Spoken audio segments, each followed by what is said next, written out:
Dear AI, you are a short story writer. Please write a short fiction story using the following context as your guide. The story title is Candice in a Candy Store with Mike on a Bike. The story should be no longer than 1,001 words in length. The story should be comical, ironic, quirky, slightly awkward, zany, irreverent, outrageous, and as funny as you can make it. There are two main characters, Candice and Mike. About Candice. She is a 38-year-old Caucasian woman born in Nebraska, but now lives in Boston. She's about 5'6" tall and weighs about 265 pounds.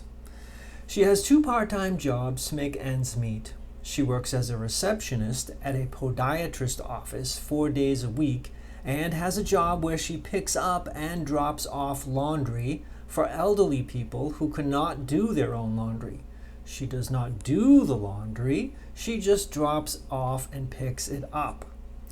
She loves sweets. Candice is known to sing German opera when nervous.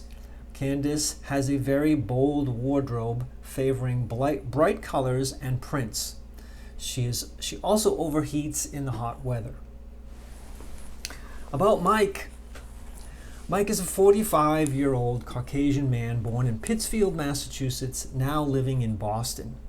Mike is 6 feet 3 inches tall and weighs about 195 pounds.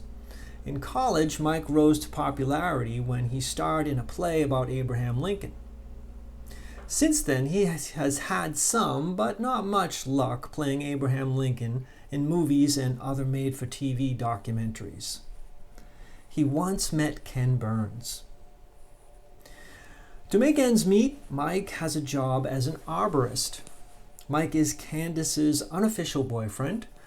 Mike was once arrested for skinny dipping, but was favored by the judge, who let Mike go with a warning. The story setting. The setting for the story is downtown Harwich, Cape Cod, Massachusetts, on the 4th of July weekend. It is sunny and hot. Candice and Mike are walking down Main Street when Candice spots a candy store and cannot resist going in. Mike does not want to go in, but does so reluctantly. But on the way in, he also steals a child's bicycle that is parked in front of the candy store. Candice enters first, with Mike following behind on the stolen bike.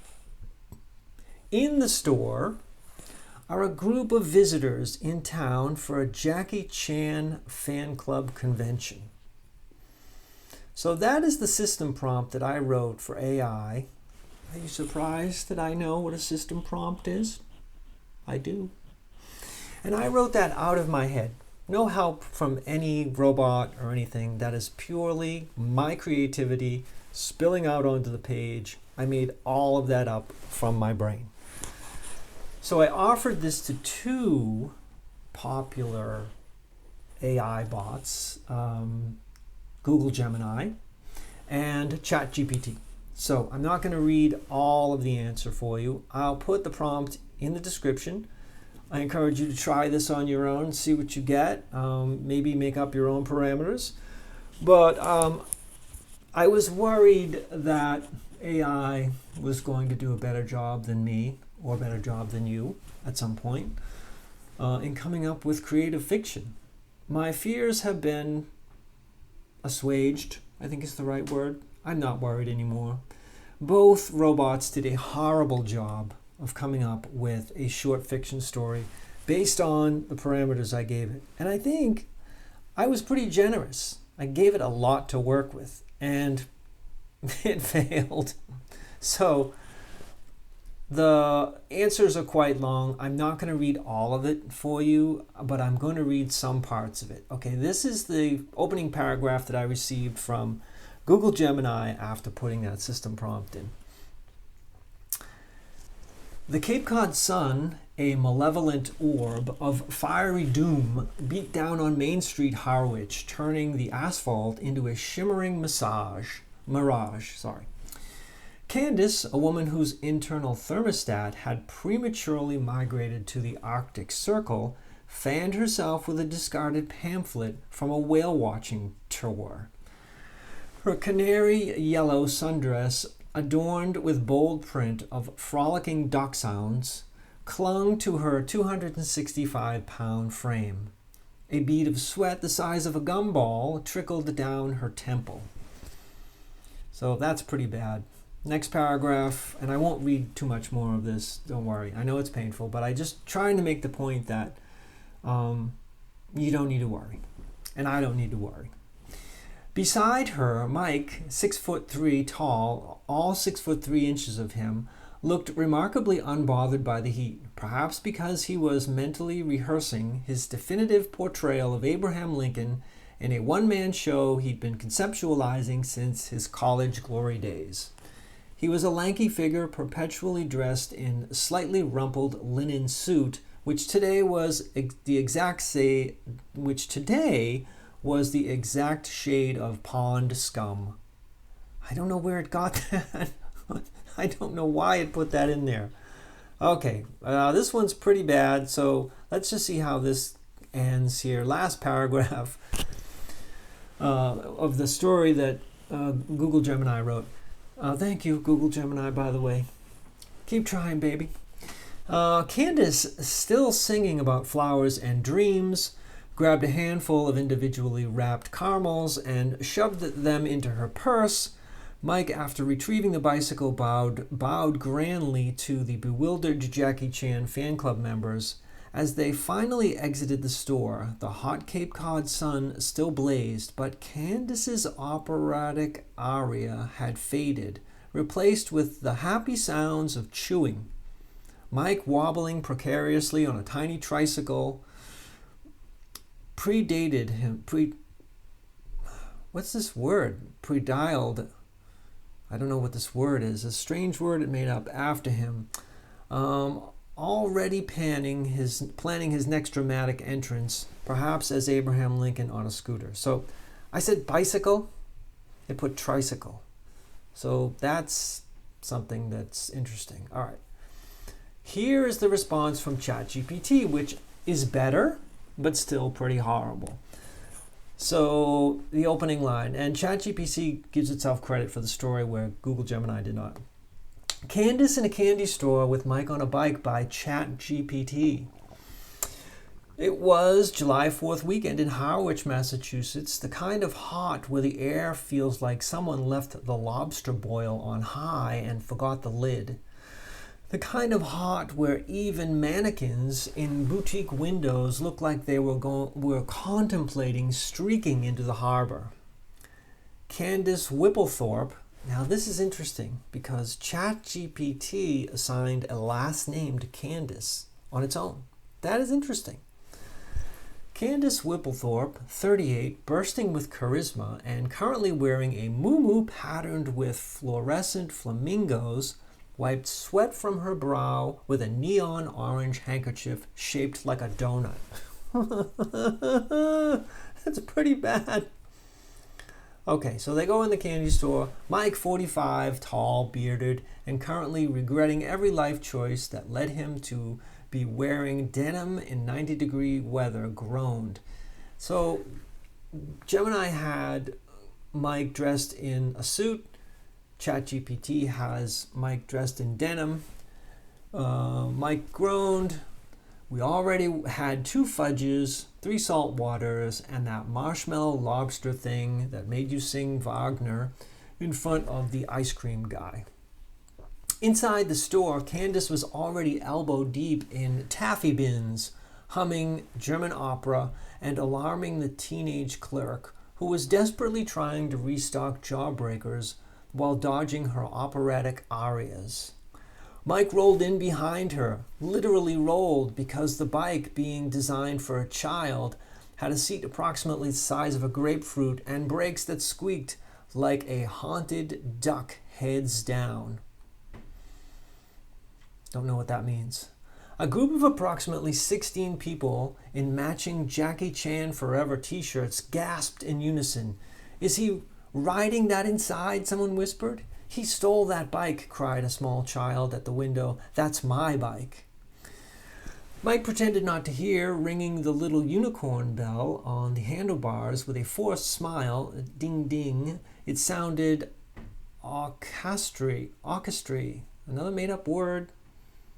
Don't know what that word is. Candice turned to Mike, arms full of candy, so aggressively artificial it probably had an IQ. Candice turned to Mike, arms full of candy, so aggressively artificial it probably had an IQ. I don't know what that means, but there you go. So the Jackie Chan Club burst into applause. Was that a stunt? Stunt or not, that was committed. Said another filming him on their iPhone. Okay, it's not my bike, Mike said helplessly. Okay, so let's just see how this one ends. This is ChatGPT, and this is how it ends. They have some calamity inside the candy store, of course, where Candice has to make her peace with the child whose bike's been stolen by Mike, so she bribes him by buying him wacky candy. Outside, the sun was still blazing. Mike walked beside Candice. The bike returned, dignity partially intact. "You know," Candice said, popping a cola-flavored squid into her mouth, "I think this was a good idea after all." Mike glanced sideways. "You sang Wagner. I possibly committed a misdemeanor. And a 6-year-old tried to punch me. Isn't that what freedom is all about?" Strange. Mike sighed. "You want to go to the souvenir shop next?" Candice's eyes lit up. "Do they have those flip-flops that make fart noises when you walk?"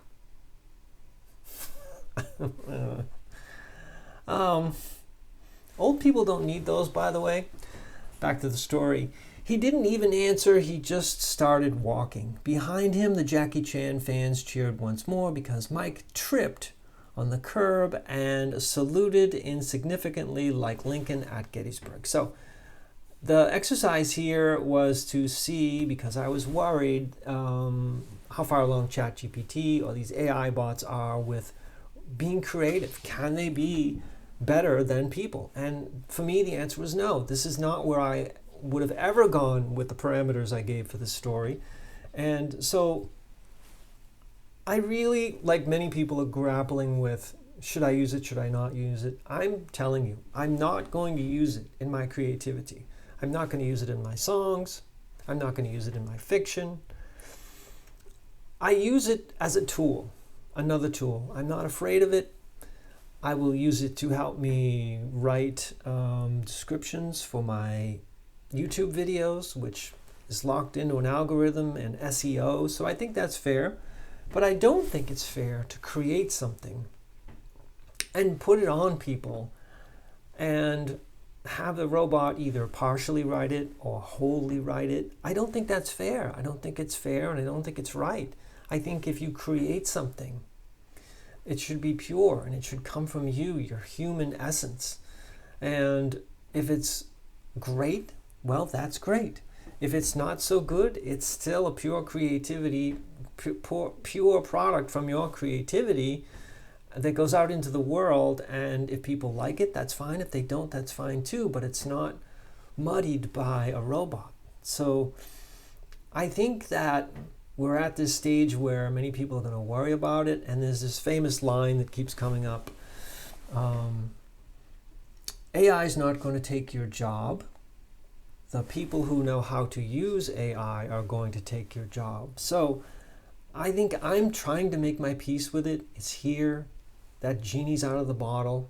No getting the toothpaste back in the tube, as they say. I'm not worried that it's going to beat me creativity-wise. I think I'm still going to be a better writer. And that's subjective. Maybe only I will feel that way. Maybe a few other people will feel that way. But to consume a story, a short story written by a robot and derive joy from it, I think is really leading people down the wrong path. I think we have this unique thing as human beings that no machine is ever going to be able to beat. So let's not be beat down by it. Let's not be afraid of it. Let's know what it is. Let's take it for what it is. It's a tool. It's the telephone all over again. It's the gas. It's the combustion engine. It's the internet. It's the cell phone. It's the same thing over and over again. These things change our lives. We can take as much of them as we want.